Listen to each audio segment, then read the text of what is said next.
सिंदूरारुण विग्रहां त्रिनयनां माणिक्यमौलि स्फुरत्तारानायकशेखरां स्मितमुखीमापीनवक्षोरुहां पाणिभ्यामलिपूर्णरत्नचस्कं रक्तोत्पलं बिभ्रतीं सौम्यां रत्नघटस्थरक्तचरणां ध्यायेत् परामम्बिकाम्।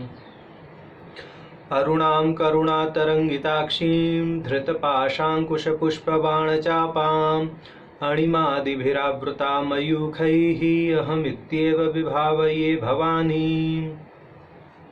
ध्यायेत् पद्मासनस्थां विकसितवदनां पद्मपत्रायताक्षीं हेमाभामपीतवस्त्रां करकलितलसद्येम पद्मां वराङ्गीं सर्वालङ्कारयुक्तां शततमभयदां भक्तनम्रां भवानीं श्रीविद्यां शान्तमूर्तिं सकलसुरनुतां सर्वसम्पत्प्रदात्रीं। नारायणी नमोस्तुते। मंगलाचरण के बाद परिभाषा श्लोकों में पहले श्लोक पर चर्चा प्रारंभ की थी। पहला परिभाषा श्लोक है त्रिपुरां कुलनिधि मीणे अरुणश्रयं कामराज विधांगीं त्रिगुणर्देवीर्निनुताम् एकांतां बिंदुगां महारंभाम। इसमें त्रिपुरा शब्द पर विवेचन किया था, जैसा कि भास्कर राय जी ने इसका त्रिपुरा शब्द का निर्वचन आदि किया, कल की पुराण के आधार पर वह किया था। अब कुलनिधि पद पर विवेचन करते हैं। तो भास्कर राय जी कुलनिधि पद का कई प्रकार से अर्थ करते हैं। पहले तो कुलनिधि में कुल पद का कई प्रकार से अर्थ उन्होंने किया है। तो पहले वो कहते हैं कि कुलस्य सजातीय समूहस्य निधिम, कि कुल अर्थात परिवार। तो और निधि का अर्थ होता है कोश, यानी जो परिवार या सजातीय समूह की कोश हैं, ऐसा। अब उसका व्याख्यान करते हुए वह कहते हैं मातृमान में रूप त्रिपुट्या एक ज्ञान विषयत्वेन साजात्यात्, कि जो मातृमान मेय है या ज्ञाता ज्ञान ज्ञेय है, प्रमाता प्रमाण प्रमेय है, इस तरह की जो त्रिपुटी है, इस त्रिपुटी के अंदर जो एक ही मूलभूत ज्ञान है, यानी ये तीनों के तीनों एक ही चैतन्य शक्ति का परिणाम है। यानी इन तीनों के अंतर्गत एक ही ज्ञान, यानी एक ही जो विषय है भगवती की चैतन्यता, वो ही विद्यमान है। तो जो समस्त कुल में, कुल किसे कहते हैं कि जिसमें सजातीयता हो। अब सजातीय किस दृष्टि से है? ज्ञाता ज्ञान ज्ञेय में, प्रमाता प्रमाण प्रमेयन में। तो वो सजातीयता इस दृष्टि से है क्योंकि यह तीनों ही भगवती की चैतन्यता से प्रसूत हैं। तीनों में भगवती की चैतन्यता एक समान रूप से विद्यमान होने के कारण यह तीनों सजातीय हैं, और भगवती चैतन्य रूप से तीनों में होने के कारण ये कुल निधि कहलाती हैं। यानी ज्ञाता ज्ञान ज्ञेय, यह तो कुल हुआ क्योंकि इनके अंदर सजातीयता है। किस कारण से? क्योंकि इनमें भगवती चैतन्य के रूप में समान रूप से विद्यमान है। तो इन तीनों में यह सजातीयता हो गई। और वह कुल निधि इसलिए है क्योंकि इन तीनों वस्तुओं में, ज्ञाता ज्ञान ज्ञेय में, प्रमाता प्रमाण प्रमेय, किसी भी प्रकार की त्रिपुटी में भगवती की विद्यमानता होती ही है। इसीलिए भगवती कुल निधि है, क्योंकि वह सर्वत्र विद्यमान है। ठीक, उसका पोषण भी करती हैं, इसलिए भी निधि कहलाती हैं। ठीक, आगे कहते हैं घटम अहम जानामि इत्येव ज्ञानकारात् जानामिति तमेव भान्तमनु भात्येतत् समस्तं जगत इति श्रीमदाचार्य भगवत पादोक्तेः। यानी यहाँ पर अभी ये शंकराचार्य जी की उक्ति को ही जो है आधार बना करके अपने कथन को प्रमाणित करते हैं। वो यह कहते हैं कि जब किसी व्यक्ति को घट का ज्ञान होता है तो उस ज्ञान का होना तभी सिद्ध होता है जब वह व्यक्ति स्वयं कहे कि मैं घट को जानता हूँ। तो मैं घट को जानता हूँ, इसमें तीनों, इस वाक्य में तीनों ही चीजें हैं, ज्ञाता भी है, ज्ञान भी है और ज्ञेय भी है। तो तीनों का एकत्व ही यहाँ सिद्ध हो जाता है। इसी चीज से या इसी प्रमाण से वह प्रमाणित करते हैं कि इन तीनों वस्तुओं में सजातीयता भी सिद्ध है और वह सजातीयता एकमात्र भगवती की चैतन्यता ही है। यानी जब कोई ज्ञाता किसी ज्ञेय वस्तु का ज्ञान करता है तो उस क्षण ज्ञाता के अंतस में जो ज्ञेय वस्तु है वह तादात्म्य रूप से एकीभूत होकर के ही जो है प्रस्फुटित होती है, यानी उसके अंतस के अंतर्गत अनुभूत होती है, ऐसा कहने का तात्पर्य है। तो जब वह एक ही साथ अनुभूत होती है, यानी दोनों में सजातीयता है, तभी तो एकीभूत होती है। जब सजातीयता नहीं होगी दो चीज़ों में तो एकीभूत कैसे होंगी? तेल और जल एकीभूत कैसे हो सकते हैं?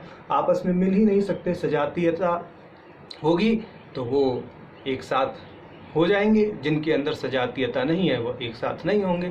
ऐसा समझने के लिए बताया। अब आगे कहते हैं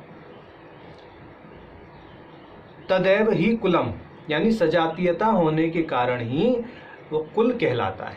तो अब यहां कहेंगे कुल का दूसरा अर्थ,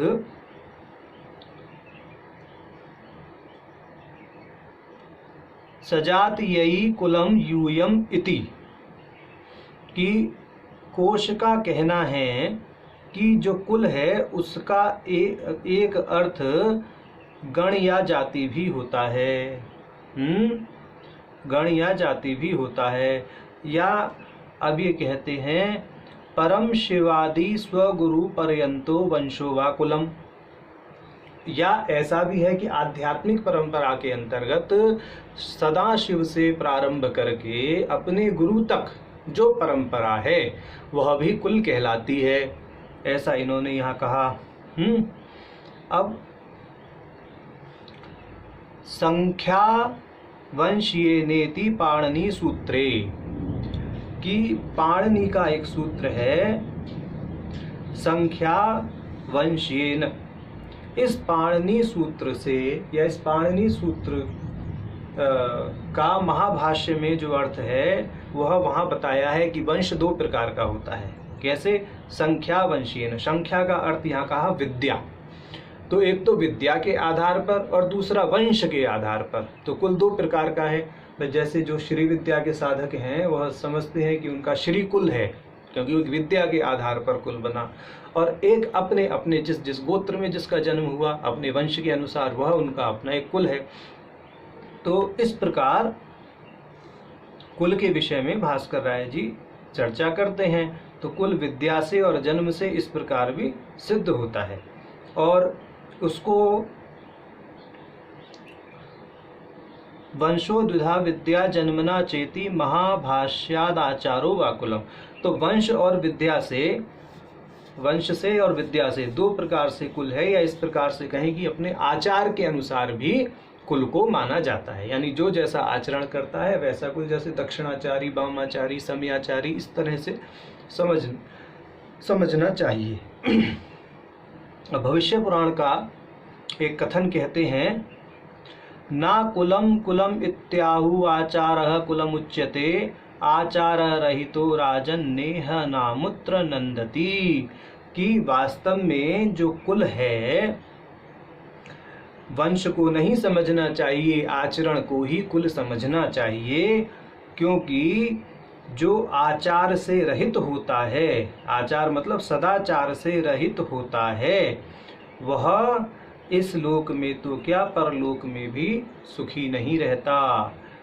ठीक, तो ऐसा भविष्य पुराण का वचन दे करके यहाँ पर आचार पर जोर दिया गया है कि जो जैसा आचार करता है वह उसी कुल का माना जाता है। ये यहाँ पर आचार पर बहुत जोर दिया, यानी वंश परंपरा पर, भविष्य पुराण के अनुसार कि वंश परंपरा पर जोर ना दे करके आचार परंपरा पर ज़्यादा जोर यहाँ पर दिया गया है। सुषुम्ना मार्गो वा कुलम, कि जो सुषुम्ना मार्ग है उसको भी कुल कहा गया। भास्कर राय जी ऐसा यहाँ पर निर्देश करते हैं कि ये जो हमने कुल के इतने सारे प्रकार बताए कि वंश के आधार पर, विद्या के आधार पर, आचार के आधार पर, है ना, अब इसके अतिरिक्त वह कहते हैं कि सुषुम्ना मार्गो वा कुलम, कि सुषुम्ना मार्ग जो है वह भी कुल कहलाता है। तो गंभीर विषय है, कुंडलिनी से संबंधित है, यानी जो कुंडलिनी जागरण की प्रक्रिया में प्रवृत्त साधक हैं, वह अच्छी तरह जानते हैं कि कुंडलिनी का एक पर्याय कुल भी है।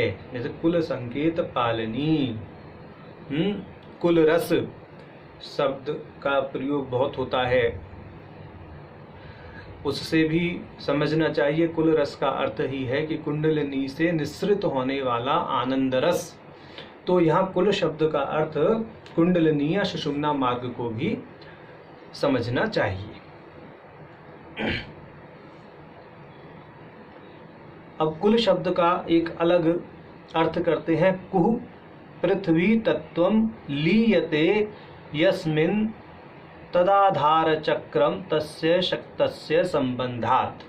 अब भाई सुषुम्ना मार्ग कुल कैसे है उसका यहाँ पर विमोचन करते हैं भास्कर राय जी कि कुह पृथ्वी तत्वम।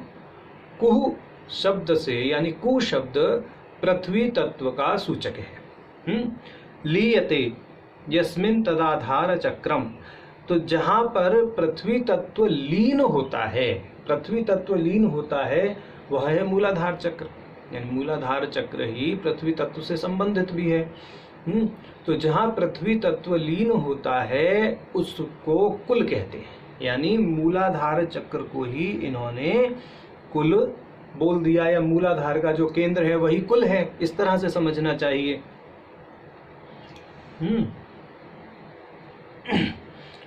तो इस प्रकार उन्हें क्या कहा जाता है, तस्य शक्तस्य संबंधा। तो इस प्रकार का संबंध होने के कारण उनको कुल निधि कहा जाता है, और वही इस कुल में चेतना के रूप में विद्यमान है। इस कुल का पालन पोषण वर्धन संवर्धन सब करती हैं, इसलिए वह कुल निधि कही जाती हैं, ऐसा यहाँ भाव है।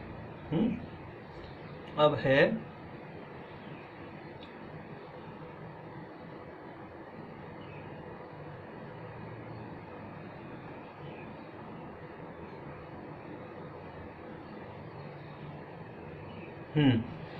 अरुणा रक्ता श्री कांतिर्यस्यास्ताम, यानी रक्त के समान जिनकी कांति है, श्री के समान जिनकी कांति है, वह भगवती अरुणा। कामराजेन कामेश्वराख्य परशिवेन विद्धम सामरस्यापन्नमत्तं गस्याः, कि जो भगवती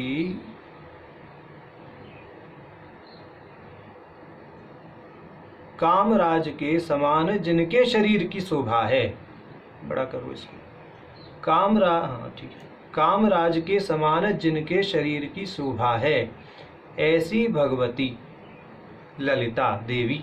यह कामराज पद की इन्होंने व्याख्या की। कामराज का अर्थ इन्होंने कहा कामराज विद्धांगीम, यानी जिनके अंग कामराज के समान हैं, यानी कहने का अर्थ ये है कि सौंदर्य का राज्य जिनमें है, सौंदर्य यानी अगाध सौंदर्य जिनके शारीरिक अंगों में विद्यमान है, वह भगवती। त्रिगुणैः सत्वरजस तमोमयैर्देवैः विष्णुर्ब्रह्म रुद्रैः नितरां नुतां स्तुतां। तो जो सत्व रजस और तमस के देवताओं क्रमशः ब्रह्मा विष्णु और रुद्र के द्वारा पूजित हैं। एकांताम, यहाँ एकांताम का अर्थ करेंगे, जो ए वर्ण है एकार, उस एकार की जो निष्पत्ति है वो अकार और इकार के मिलने से होती है। तो अकार जो है वह शिव का सूचक है और इकार कामना का सूचक है।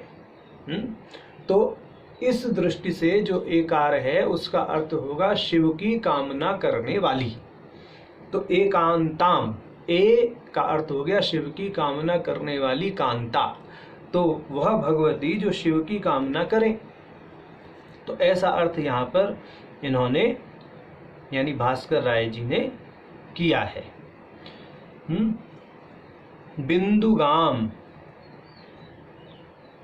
तो बिंदुम सर्वानंदमयम चक्रम गच्छतीति तथा, तो जो भगवती बिंदु में निवास करती हैं, यानी जो श्री चक्र के सर्वानंदमय चक्र में निवास करती हैं, उनको कहा बिंदुगाम, यानी बिंदु में निवास करने वाली, सर्वानंदमय चक्र में निवास करने वाली। महान ब्रह्मांडादि रूप आरंभो यस्यास्तामीडे स्तोमीत्यर्थः, कि जो इस महाब्रह्मांड को आरंभ करने वाली हैं उनकी मैं स्तुति करता हूँ, ऐसा अर्थ है। तो यह इसका अर्थ हुआ। अब अथात्रैव नामोद्धार प्रदर्शित, अब इसी परिभाषा श्लोक का एक दूसरा अर्थ करेंगे नामोद्धार बताते हुए। त्रिपुरेत्यत्र पकार एक संख्याया वाचको रेफस्तु द्वित्व संख्याया।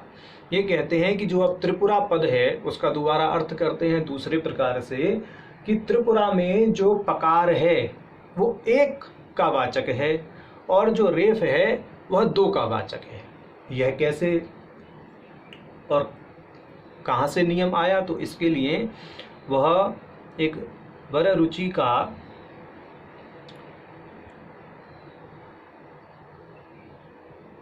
या वररुचि के द्वारा किया गया एक नियम देते हैं। वह नियम है क ट प य वर्ग भवेरिह पिंडान्तेरक्षरे रंकाः नेत्रे शून्यम गेयम तथा स्वरे केवले कथिता।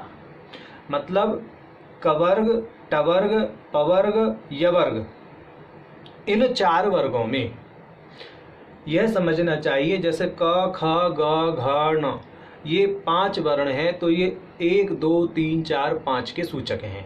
तो ऐसे ही ट वर्ग में भी समझना चाहिए ट ठ ड ढ ण, इसमें भी जो ट ठ ड ढ ण है ये भी 1 2 3 4 5 के क्रमशः सूचक हैं। ऐसे ही प वर्ग में भी, ऐसे ही य वर्ग में भी समझना चाहिए। अब इसके आधार पर यह अर्थ करते हैं कि जो पा है वो एक संख्या का सूचक है, क्योंकि प फ ब भ म में अगर देखें तो प प्रथम स्थान पर है तो वह एक संख्या का सूचक है और रेफ 2 यानी 2 का सूचक है। तो जैसे य र ल व में जो रकार है वो द्वितीय स्थान पर आता है तो 2 संख्या का वो सूचक है। तो इस प्रकार से वो कहते हैं कि अंकानाम वामतो गति, इस रीति से यदि आप देखें तो रेफ की संख्या को पहले और पकार की संख्या को बाद में रखें तो 21 सिद्ध होता है। यानी त्रिपुरा में त्रि शब्द को तो अलग रखिए, पुरा शब्द में पकार का अर्थ है 1 और रकार का अर्थ है 2, यानी रेफ का अर्थ है 2। अंका नाम वामतो गति से इसको पलट देंगे, 2 और 1 यानी 21 कर देंगे। ठीक, तो इस दृष्टि से यदि देखें तो सहस्र नाम में यानी ललिता सहस्र नाम में 21 ऐसे नाम हैं जो त्रि से प्रारंभ होते हैं। तो त्रिपुरा का अर्थ है कि त्रि से प्रारंभ होने वाले 21 नाम ललिता सहस्र नाम के अंतर्गत आते हैं।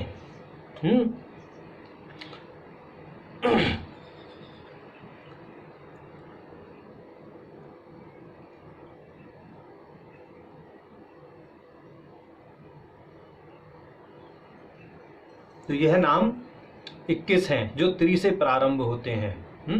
और यह त्रिनयना से प्रारंभ होके त्रिकोण घातक, यह कुल मिलाकर 21 नाम होते हैं। अब इसके बाद में कुलनिधि, कुलनिधि शब्द का अर्थ करते हैं दूसरे प्रकार से। दूसरा प्रकार मतलब नामोद्धार का प्रदर्शन करते हुए।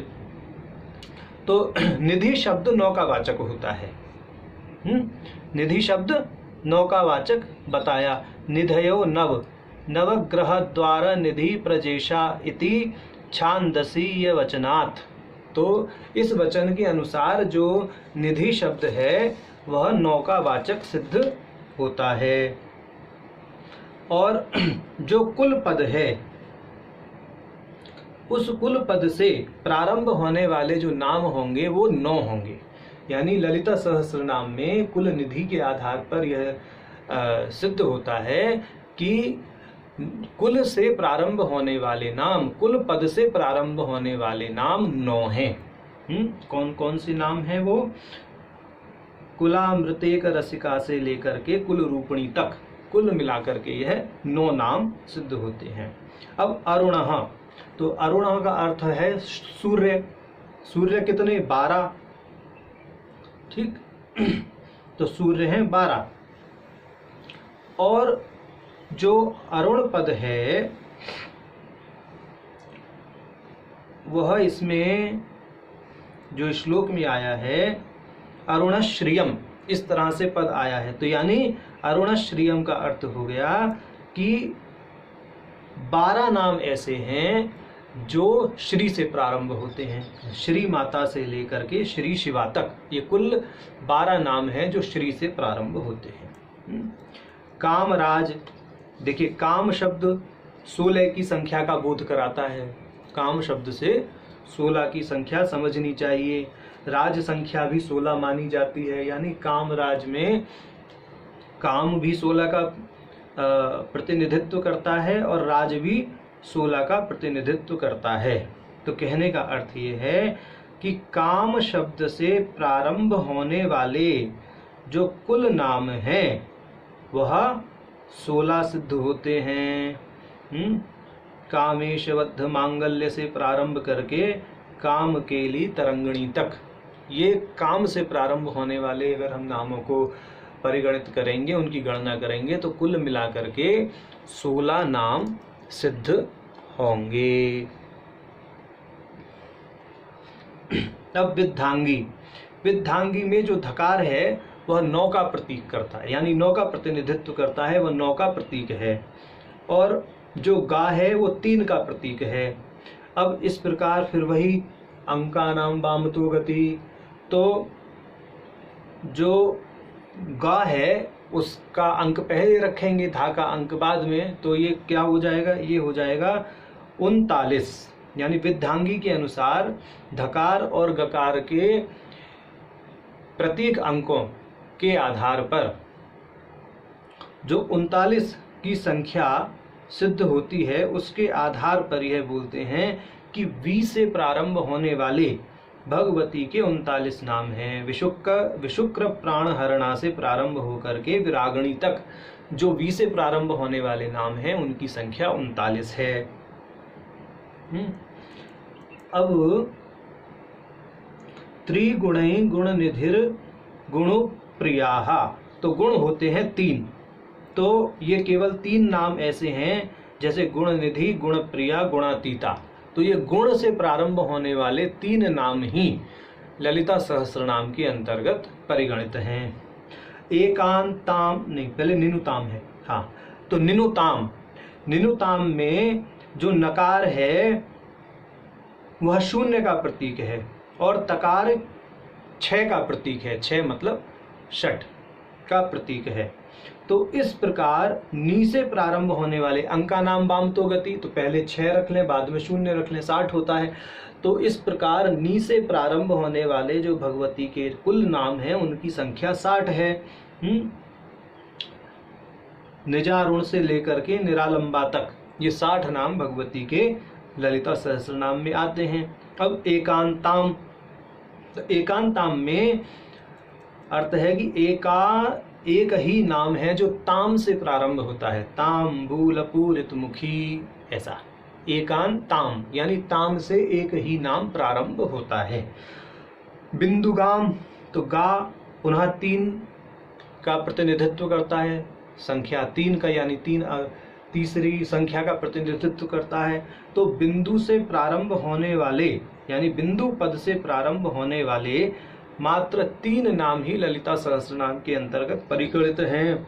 बिंदु मंडल वासिनी, वेंदवासना और बिंदु तर्पण संतुष्टा, यह 3 नाम भगवती के इसमें परिगणित हैं। महारंभाम, अब रंभा पद में, यानी महा पद से प्रारंभ होने वाले जो नाम हैं उनको रंभा पद से परिगणित करेंगे।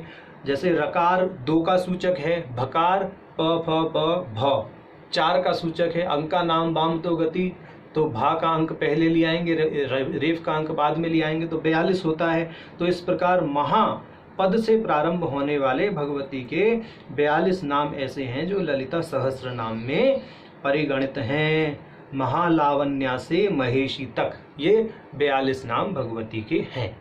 तो इस प्रकार से भी इसका क्या किया गया, नामोद्धार प्रदर्शित किया गया इस श्लोक का। तो एक तो इसका अर्थ किया गया, एक एक पद का भगवती के स्वरूप से संबद्ध करके, और दूसरा अर्थ किया गया ललिता सहस्र नाम में नामों की संख्या को परिगणित करते हुए। तो इस प्रकार से जो अर्थ किया जाता है उस अर्थ को करने में छलार्ण सूत्र या छलक्षरों का प्रयोग होता है। ये कूट अक्षरों का प्रयोग यहाँ हुआ है। तो यह कूट अक्षरों का जो प्रयोग है ये बड़ा रहस्यमय होता है। इसी चीज को बताने के लिए अगले परिभाषा श्लोक को यहाँ पर भास्कर राय जी कहते हैं कि ललिता नाम साहस्रे छलार्ण सूत्रानुयायिनः परिभाषा भाषयन्ते संक्षेपात कौलिक प्रमुदाय, कि ये जो छलाक्षर हैं यद्यपि इनकी परिभाषा करना बहुत क्लिष्ट है, बहुत कठिन है, फिर भी जो श्री विद्या के उपासक हैं जिनको कौलिक भी कहते हैं, उनके संतोष और प्रमोद के लिए यहाँ संक्षेप में इनको स्पष्ट कर दिया गया है, यानी बहुत विस्तार नहीं किया गया इनका। जो छलाक्षर सूत्रों को परिभाषा से समझने की ही चेष्टा की जाती है, ऐसा भाव है। तो ये यद्यपि कठिन होते हैं छलाक्षर सूत्र, परंतु इनको परिभाषा के आधार पर समझना सुगम हो जाता है, ऐसा यह कह रहे हैं। तो इस पर बहुत ज़्यादा प्रकाश तो भास्कर राय जी ने नहीं डाला है, यद्यपि अनंत कृष्ण शास्त्री जी ने, जिन्होंने इंग्लिश भाषा में सहस्र नाम का अनुवाद किया है, उन्होंने भी इस पर कोई विशेष टीका टिप्पणी नहीं की है। और छलाक्षरों से इतना ही समझना चाहिए कि यह कूट अक्षर होते हैं जिसके आधार पर यह सूचना प्राप्त होती है कि जो, अब यहाँ उदाहरण सहस्र नाम का ही लेते हैं कि सहस्र नाम में क्या क्या विषय कितनी कितने विस्तार के साथ में कहा गया है। जैसे बिंदुगाम में हमने देखा कि गा 3 का प्रतीक है, बिंदु से प्रारंभ होने वाले 3 नाम हैं। इस तरह के जो कोडेड, यानी कूट शब्द में, यानी कूट रीति से जो बात कही जाती हैं, वह उनको कहने के लिए छल अक्षरों का प्रयोग किया जाता है, ऐसा समझना चाहिए। अब तीसरा परिभाषा सूत्र है 50 आदौ नामासु सार्धद्वशीतिशतकं षडशीतिः सार्धान्ते सर्वे विशतिशतत्रयम् श्लोकाः। अब यहाँ पर परिभाषा सूत्र के आधार पर यह बता रहे हैं कि सहस्र नाम के जो 3 भाग हैं, यानी प्रथम अध्याय, द्वितीय अध्याय और तृतीय अध्याय जो हैं, उनमें कितने कितने श्लोक हैं। तो ये कह रहे हैं कि भाई पहले में 51 श्लोक हैं, दूसरे में 182 और जो अंतिम भाग यानी फलश्रुति है उसमें 86 श्लोक हैं, और कुल मिलाकर के 320 श्लोक इसमें सिद्ध होते हैं, ऐसा इन्होंने इस परिभाषा श्लोक में कहा। अब जो पहला अध्याय है इसका ललिता सहस्र नाम का, यानी जो प्रस्तावना या उपोद्घात नामक जो पहला अध्याय है, उसमें कितने कितने श्लोक किस किस के मुख से निसृत हैं। यानी जैसे अगस्त्य ऋषि के मुख से कितने श्लोक हैं, भगवान हयग्रीव के मुख से कितने श्लोक हैं, सूत जी के मुख से कितने श्लोक हैं, भगवती के मुख से कितने श्लोक हैं, उन सब की यहाँ परिगणना करते हैं, क्रमशः बताते हैं। 10 भूः सार्ध नृपाला अध्युष्टम सार्ध नवषट् अध्युष्टम मुनिसूत है अम्बा अश्वावोक्ति अर्ध्यान मेकम।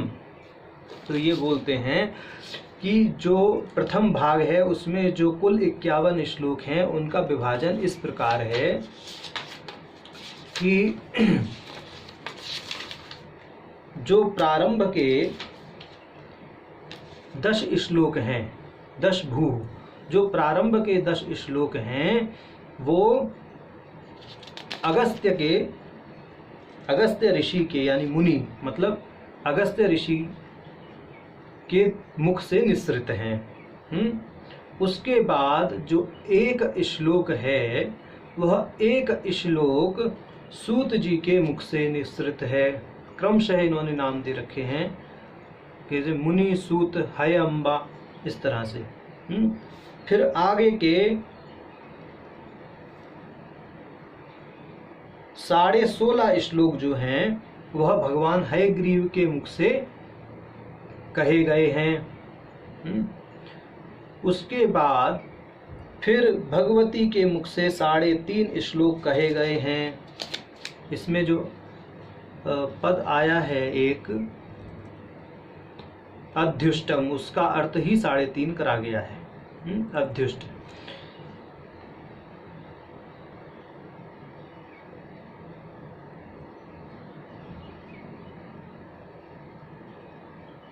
फिर तदंतर जो 9.5 श्लोक हैं सार्ध नव, वह पुनः भगवान हयग्रीव के मुख से कहे गए हैं। फिर षट का अर्थ मतलब 6 भगवती के मुख से कहे गए हैं। फिर अध्युष्ट, फिर 3.5 श्लोक जो हैं वो हयग्रीव के मुख से कहे गए हैं। इस तरह से इन्होंने ये कहा। और उसके बाद में एक श्लोक जो है अंत में कहे ध्यान मेकेन, तो एक श्लोक ध्यान का श्लोक इसमें अंत में 51वां है। तो ऐसा इसका विभाग प्रथम अध्याय का बताया। अब आगे जो भाष्य के क्रम में भास्कर राय जी प्रथम अध्याय के प्रथम श्लोक का भाष्य करना प्रारंभ करते हैं। तो आगे की श्रृंखला में उस पर विचार करेंगे। नमो नारायण।